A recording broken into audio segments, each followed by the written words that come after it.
Good morning mga kabiyahe. Andito tayo sa Michocosi, Barangay San Antonio, Biñan, Laguna. May isa na naman tayong pupuntahan ditong unit mga kabiyahe at nakita natin, which is ito yung BF3i version 3. At ito nga po yung pinagkakaguluhan din sa ating comment section na ito nga daw po ay hanapin natin. So tara, let's go. Tingnan natin kung magugustuhan nyo ang bagong version ni BF3i version 3 ng SYM. Tara, let's go.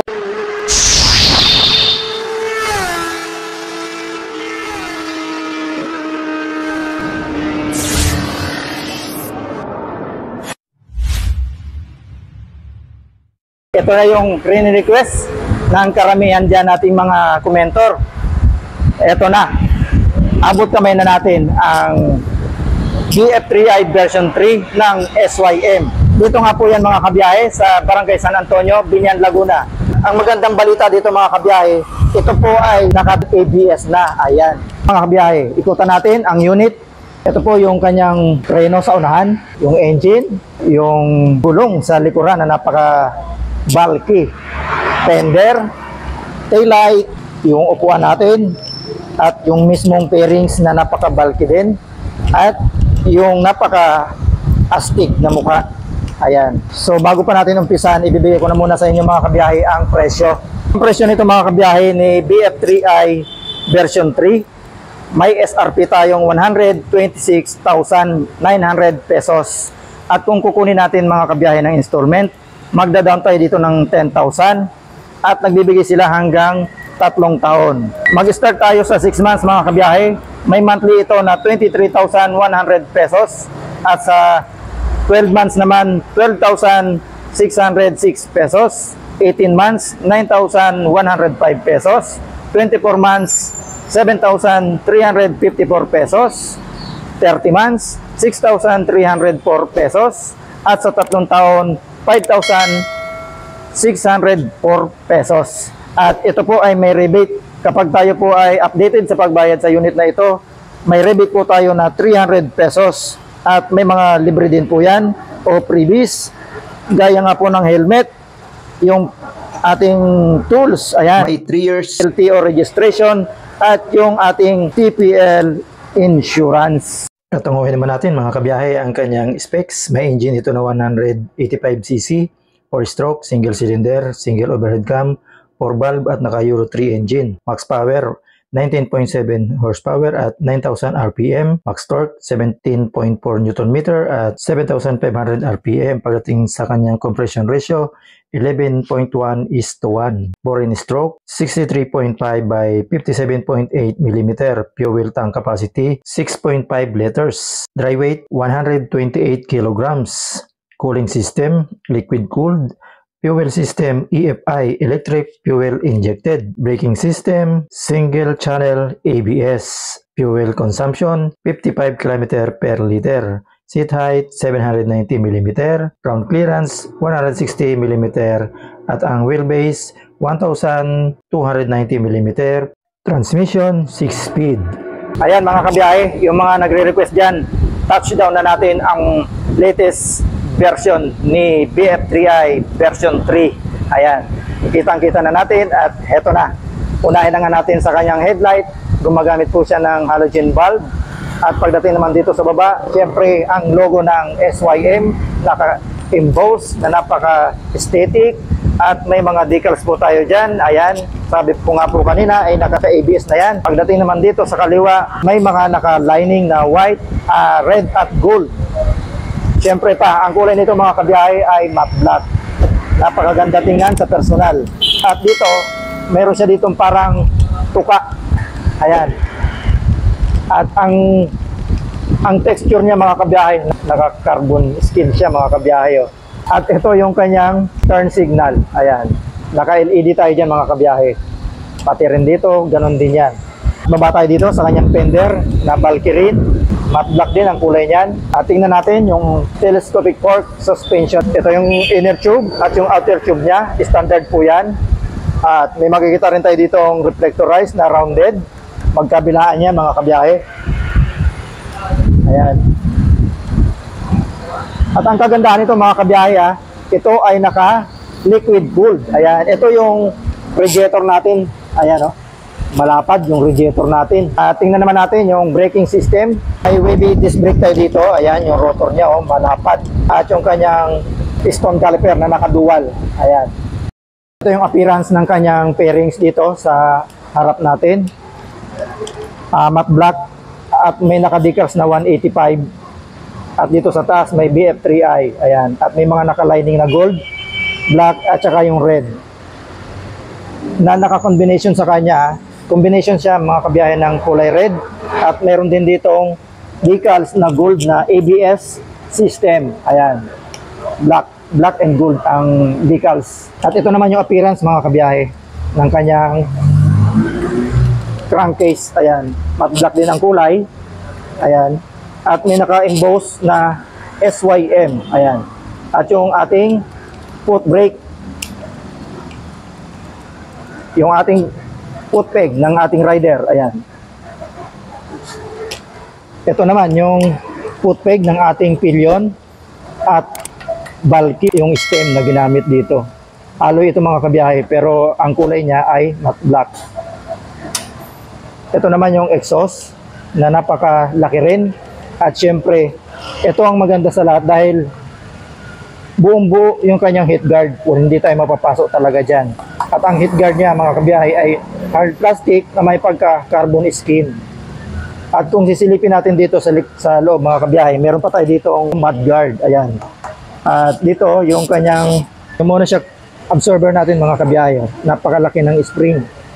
Sa tingin ko preload dito mga kabiyahe. Ito naman mga kabiyahe yung braking system natin dito sa likuran. Naka-wavy disc brake din yan. At mga 7 naman ang lapad dito. Ito naman yung piston caliper niya na napakalaki. At meron pa tayo ditong nozzle. Pag binuksan nyo ito mga kabiyahe, ang function nito, dyan natin ilalagay yung grasa para doon sa ating piston caliper hindi siya nagkakalawang sa loob. Ganon din doon sa unahan. Tingnan natin yung sukat pala ng gulong sa unahan. Ang sukat dito sa unahan mga kabiyahe, 90 by 80 by 17. Ayan. At ang ginamit na goma sa kanya ay Kenda. Ito naman mga kabiyahe, ang sukat ng gulong dito sa likuran, 120 by 70 by 17. Ayan, napakalapad mga kabiyahe. Napakalaki, 120 ang sukat. At ang brand ng goma niya ay Kenda. Ayan.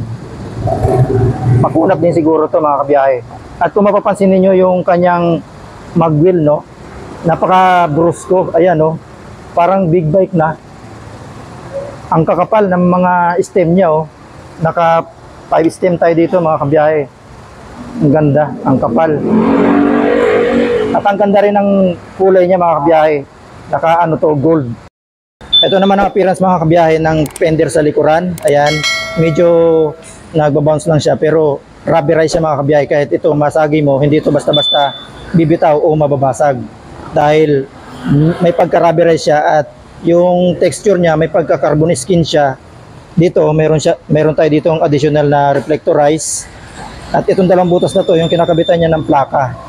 Dito sa ilalim may ilaw din ito. Kapag ito activated, umiilaw yan, masisinagan yung ating plaka. So pagdating naman dito sa taas, ito naman yung kanyang taillight na naka full LED yan mga kabiyahe. Ito naman yung kanyang turn signal. Nagbabounce din siya para pagka yung nagagalaw o nasasagi ng ating pillion, hindi siya basta-basta mababali. So goods na goods. Naka LED yan mga kabiyahe. So dito tayo mga kabiyahe sa kanyang rear sprocket. Ayan. Standard tayo dito. Ang ginamit ditong rear sprocket, may teeth ito na 48 teeth. Ayan. So BF3i, ayan, nakalagay pa nga dyan sa kanya. At yung ginamit na kadena, heavy duty rin mga kabiyahe, makapal. Ayan. So dito sa ibabaw, meron tayo ditong chain cover para hindi siya nalalaglagan ng mga putik-putik o tubig ulan. Kasi pagka yung nalalaglagan lagi yan ng mga buhangin, isa rin yan sa nakakasira ng ating kadena. Kaya naman goods na goods dahil meron tayong chain cover dito. At the same time, meron din tayo ditong mudguard. At itong container na ito mga kabiyahe, ito yung nagsisilbing master o brake master ng ating likuran. So lalagyan natin ito ng brake fluid para doon, para sa functioning ng ating preno sa likuran. So dito tayo mga kabiyahe sa kanyang side stand. Premium din at yung center stand niya. At ito, naka-single shifter tayo dito mga kabiyahe. Hindi nyo na kailangan magpa-upgrade dahil ito naka-single gear shifter na. Dito naman tayo sa kanyang grab bar. Ang ganda ng pagkakapintura mga kabiyahe nitong grab bar na ito. Kala mo kotse. Super kinis. At ang ganda ng kulay niya. Candy red. At may pagka letter M siya ng design. Tingnan naman natin yung ilalim nitong upuan. Ayan. Dito nakapwesto yung lagay ng ating gasolina. Ayan. At yung ating lagay ng battery. Ngayon wala siyang battery mga kabiyahe. At ito naman yung appearance ng kanyang upuan. Wow, ang ganda. Dito sa dulo may pagka-carbon siya. Carbon look. At naka-single stitch tayo dito na kulay red. Pagdating naman dito sa ating pillion, meron tayo ditong partition, naka-single stitch din yan. Tapos pagdating naman dito, naka-double stitch yan. All the way na yan. At dito sa likod, ayan, meron naka-sulat na SYM. So, pintura to mga kabiyahe, hindi to sticker. Dito tayo mga kabiyahe sa kanyang instrument panel. Naka-semi-digital tayo dito. May analog at may digital. So ang makikita lang natin ditong indicator gaya nga nitong RPM natin, ayan. Siyempre dito sa kanyang digital, dito siguro nakikita yung mismong kilometer o pati yung speedometer. At meron din tayo ditong buton, dalawa yan. Oh. So dito, meron tayo ditong temperature check, ayan. Meron din engine check, ayan, yung nakikita natin dito.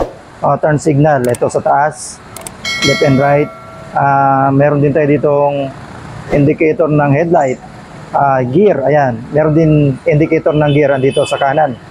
So dito naman sa kaliwa mga kabiyahe, ito naman yung high and low beam ng ating headlight. At the same time, pagka naka-low beam tayo at prenis uli natin ng pababa, yun naman yung nagpa-function as passing light. Ito naman sa gitna, yung ating turn signal, yung busina, yung electric starter natin mga kabiyahe.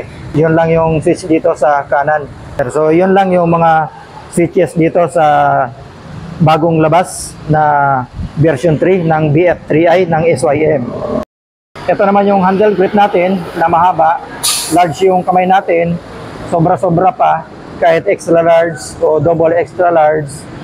Kasya dito at nakabar end dyan ng uno at metal yan, metal na alloy. Ito naman yung appearance ng ating front brake lever na napakalambot, kahit isang daliri lang kayang-kaya mo. Dito tayo sa kaliwa,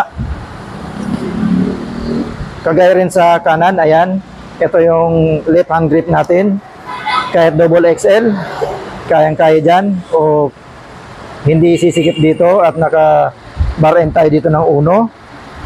Ayan. At yung preno natin sa likuran. Yan, napakalambot din. Kahit isang daliri, kayang-kaya. So yun mga kabiyahe, ang ating review kay BF3i version 3 ng SYM. Kung kayo po ay naghahanap ng ganitong unit, dito lang po kayo pumunta sa Barangay San Antonio, Binyan, Laguna, Michokushi. Ayan. At ako po muna ay magpapasalamat sa buong staff ni Sir Norbin. Dito nga po yan sa Michokushi, Binyan, Laguna. Ayan. At maraming salamat din po sa lahat ng sumusuporta at pumapasok sa ating munting channel, lalo na po sa inyong nanonood. At sa iyo po, kay Sir Emiliano Gubat. Ayan, shoutout po sa iyo. At nawa po ay ligtas kayo dyan sa Benguet. At kita-kita muli tayo. Behind the prank. God bless.